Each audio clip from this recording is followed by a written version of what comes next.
my perception of Tanzania and Africa before coming here, I think was mainly what most Americans have experienced is either through National Geographic specials that we see on TV or maybe news stories.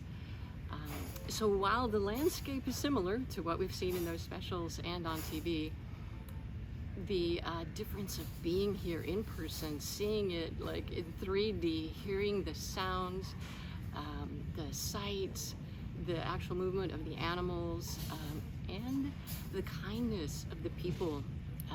They are very welcoming to visitors. I think we were a little more reserved, you know, and they were constantly saying, hello, hello, welcome, we're glad to see you, we're glad you're here.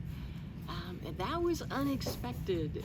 You don't get that when you travel to a lot of other countries around the world. The shop owners are kind to you, but the people on the street, not necessarily. But here, it felt very welcoming from the locals as well as the different places that we stayed. So that was very, very enjoyable to experience.